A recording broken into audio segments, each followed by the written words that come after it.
Hello everybody and welcome to Love Bakudan by Noodle Tub Games. Team that sent me a absolutely lovely email, thanking me for all that I did to help them support and get the word out on their game when they really needed it. Really nice group of people. They're from Canada, which is awesome. And to show them thanks, they decided to send me a copy of their game free of charge. And I'm like, happy.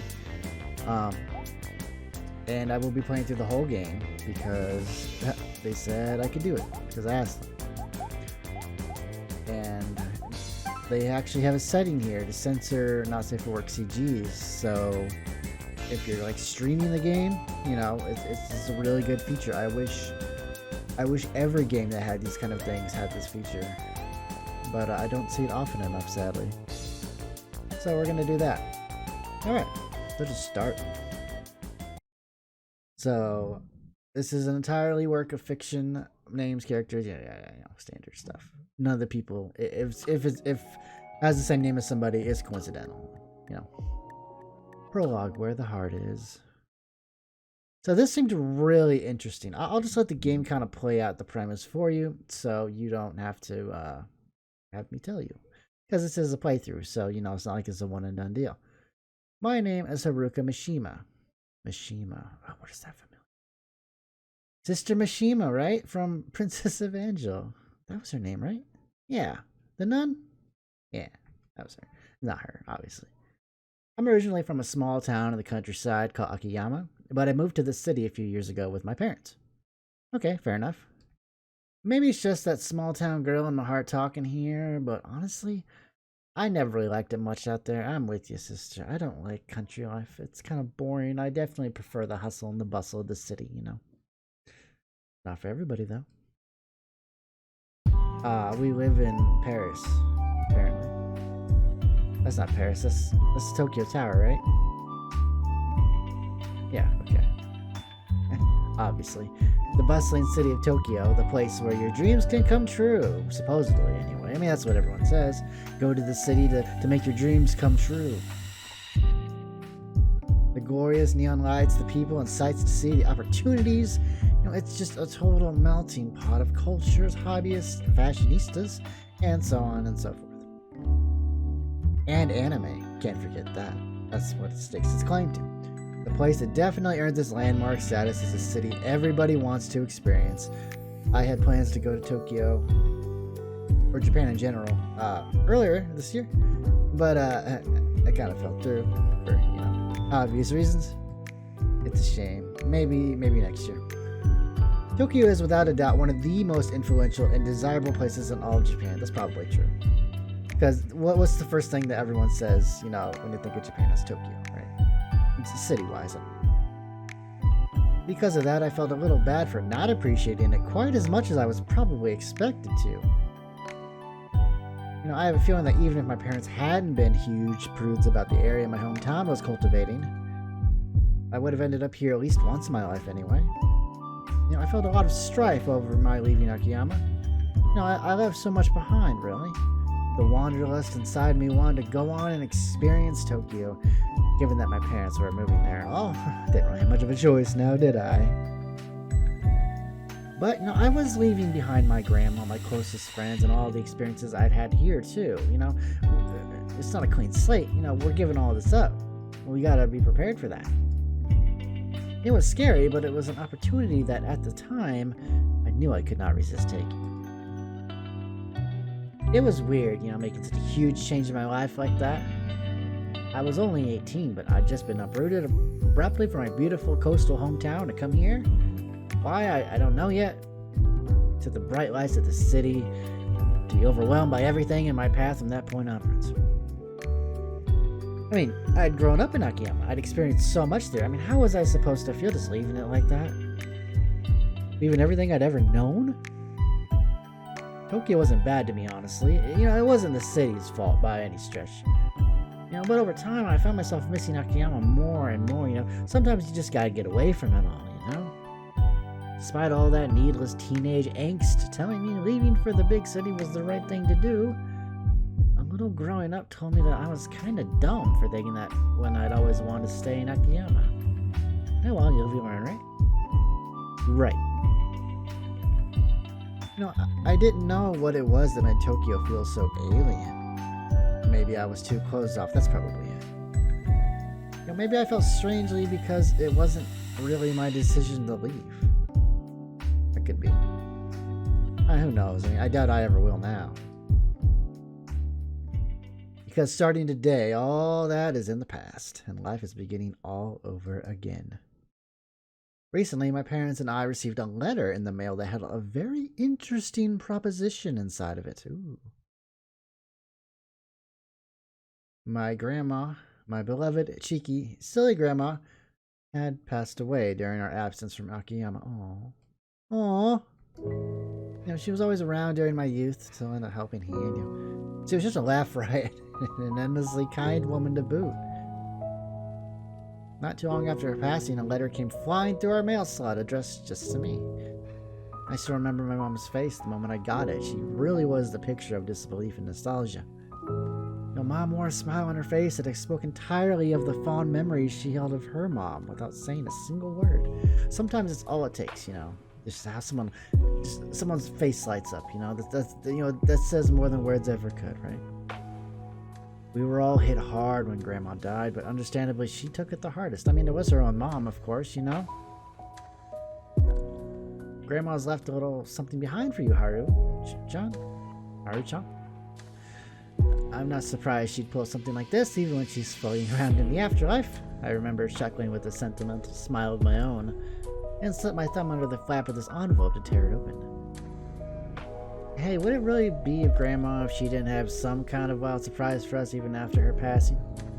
But no, I suppose not. I guess that's how we know it's authentic, eh? Eh? Oh, these guys are Canadian. I'm kidding. It might sound a little cheesy, but at that moment I really felt like I missed my grandma, you know. As my mom put her hand on my shoulders, you know, I ripped open the envelope and found two things inside.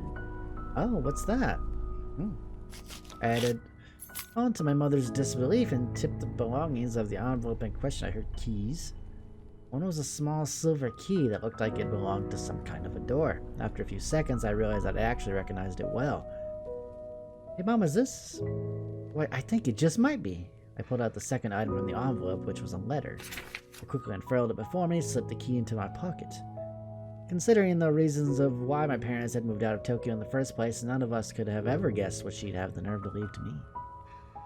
Before I go on to that, though, I think I need to tell you a little background information about myself. Sorry, about my hometown of Akiyama. Just to make sure you fully understand what I'm about to tell you, and just why that isn't quite as weird as it might seem. Akiyama is a small coastal town, we know this. It's not village levels of tiny, but it's small enough for everybody who isn't a retiree probably wants to get out and explore the world outside of it at least once. The ocean waters are a beautiful crisp blue, and the air out there is fresh enough for everyone's lungs. In terms of it being picturesque, well, there's really no shortage of the sights you can take in here and there. There's the beautiful ocean, Akiyama Shrine, neat little shops, and more. But like every place on Earth, there's a seedy underbelly, and well, that's where my grandma comes in. Kind of a weird lead-in, I know, but even if you weren't expecting grandma and seedy underbelly to be in the same sentence, well, it's relevant, I swear. Because thanks to said underbelly, Akiyama has become quite the tourist attraction in recent years. You see, in Akiyama there's a flourishing red light district. In that section of the town, there's all manner of different things, a beloved bar, a very specific set of stores. Massage parlors, private shows. Now, I can already hear the questions flying fast.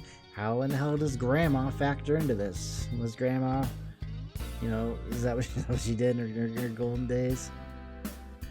Well, you see, the thing is, dear old Grandma Mishima tapped into a very interesting market. That's not something the nun would do. The Mishima families run our own bookstore for decades. At one point, it was a totally respectable, family-friendly establishment. We sold mainstream novels, popular manga, cookbooks, kids' books, even stationery, I seem to remember. The original red light section of town was previously surprisingly pretty reserved. It was part of a district that was kind of near to where our humble store stood, alone in a sea of other coastal front stores. But as it happened over time, the naughty side of town gradually began to expand.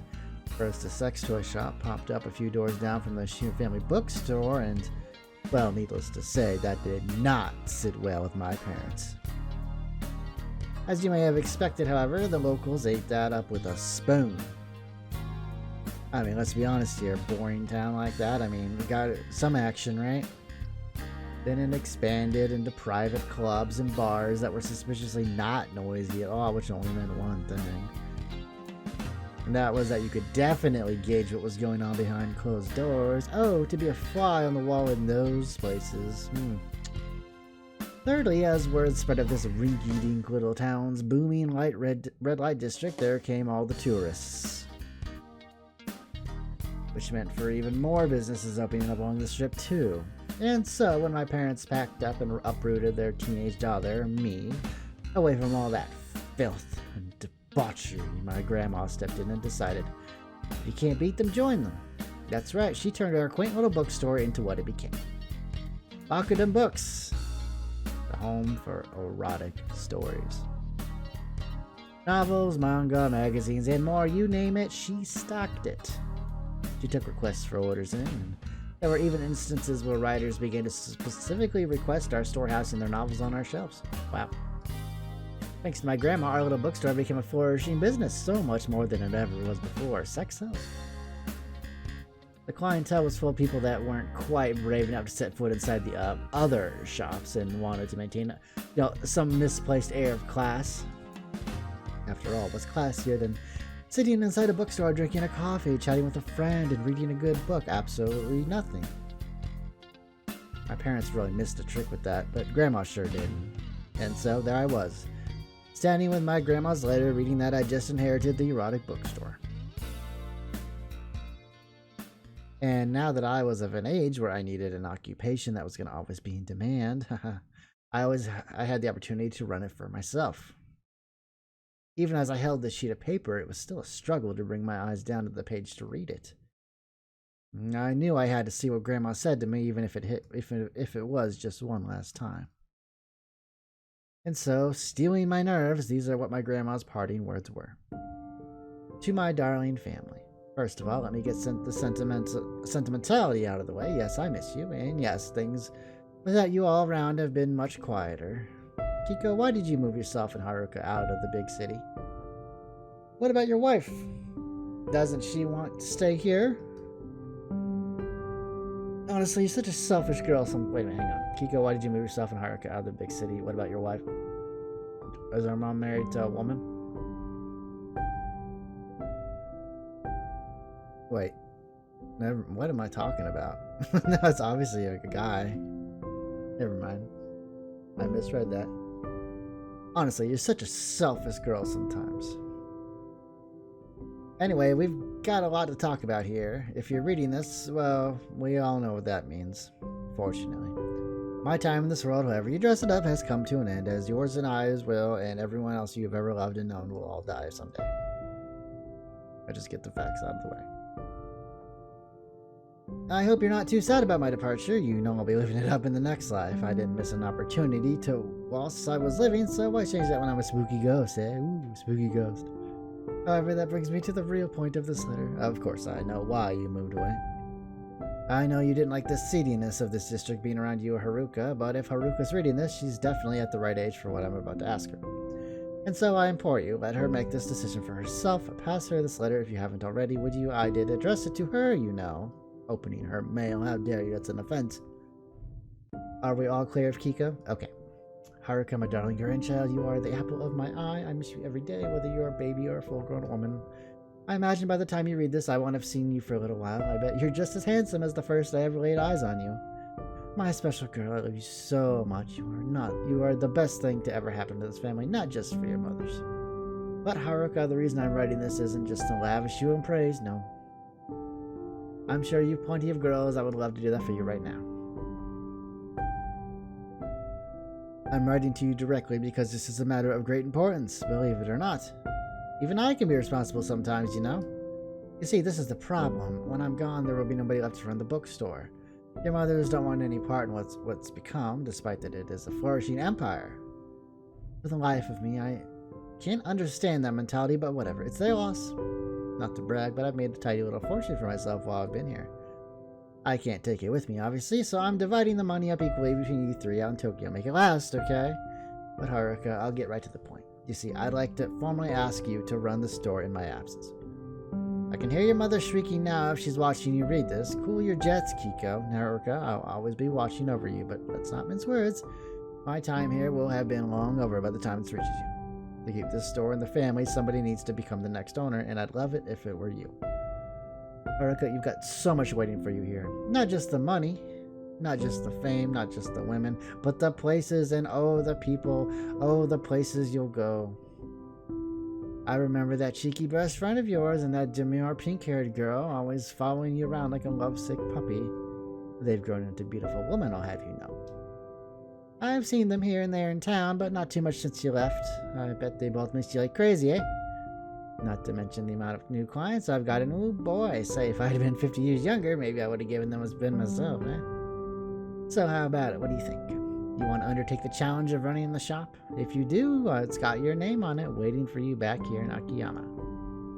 Talk it over with your moms. Oh, yeah, moms. Not too much, mind you, and make sure you come to a decision yourself. If you want it, it's here. You can live here again in the upper floor with your own room back too. There's even a new bed here for you. It'll probably be dusty as hell when you come here, but, you know, it's the thought that counts, right? Just think it over, okay? Though if you're anything like me, I'm sure we both already know what you're going to say. Oh, and Kiko, I have a different, more sentimental letter coming your way too after this one. Don't worry. This isn't the last you'll hear of your mother. Can you imagine the blithering of a dirty old woman being the last thing I leave on this earth? Well, actually, that'd be pretty fitting for me. I love you, Haruka. Be good, and remember to treat any girl that steals your heart away with respect. But that doesn't mean you can't have a little fun with them, too. All of my love, your grandmother, Aiko. Aw, that's so sweet. I miss you, Mommy. In the week that followed receiving the letter, I managed to sort out all of my business in Tokyo, of which I had none of, and departed for Akiyama soon after. I talked with my parents about it, who, after a few awkward discussions, obviously, eventually gave me the blessing to do what I wanted with the family bookstore. And perhaps most pivotably, I wanted to decide to not let anyone in Akiyama know I was returning right away. I don't really know what made me not want to tell anyone. Maybe I felt a little nervous going back. Well, okay, not maybe. I felt absolutely terrified about returning to my hometown. And yet, here I am, sat on an afternoon train, chugging along to Akiyama Station. The sight of the countryside scenery speeding by soothed my nerves a bit, only a bit though. What's there to be nervous about, Haruka? I hear you say. I'm hearing you, I hear you say that. Easy, the two girls my grandma was talking about in her letter. Seito and Yuki Miyanagi. My gosh. My two treasured childhood best friends. Both of them mean oh so much to me, for so many different reasons. There's the happy-go-lucky Sei, who with all of her infectious humor and charm can make anyone feel effortlessly happy, and the beautiful good-hearted Yuki, whose honesty and wise words will always soothe your soul when you need them the most. The thought of letting them down again if I couldn't run the bookstore, well, that made me sick. Mostly because, I knew not being able to make ends meet meant I'd just have to go back to Tokyo. Sure, I could live off of Grandma's inheritance for a little while, but eventually that'd run out. The last thing I wanted to do was go to Akiyama with the assumption of my friends bailing me out financially if I failed. I'd already put them through so much, not to mention neither one of them really had the space at home for an extra mouth to feed. I'd have to leave town again and reopen that horrible wound for a second time. It was a scary thought,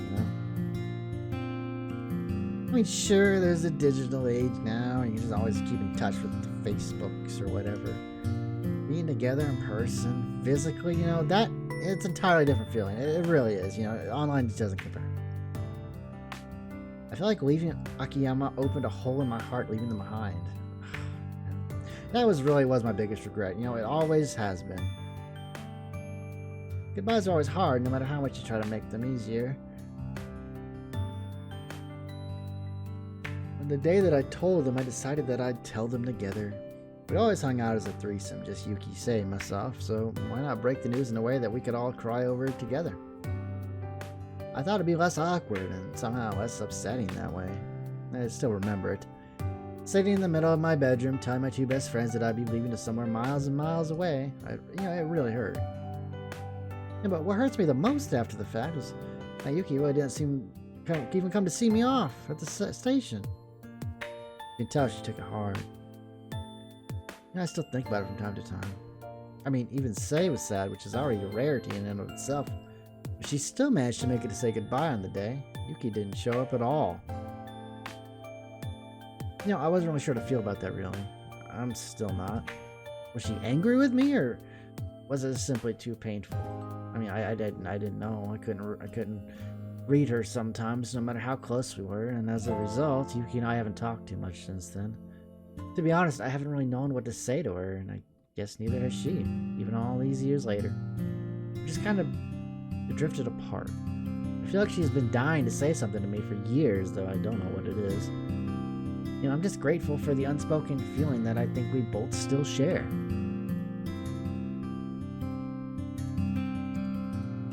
Will that sensation of someone once being such an important figure in life always remain? As for Sei, she's still a ball of sunshine.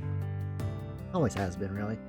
Her presence is like happiness personified. She's always wearing a smile. She's a real peach. Dadito. Honestly, I can count the amount of times I've seen her sad on one hand. Even apart, we've just been keeping in touch like normal. Whenever we'd get home from work, we'd play games and hang out.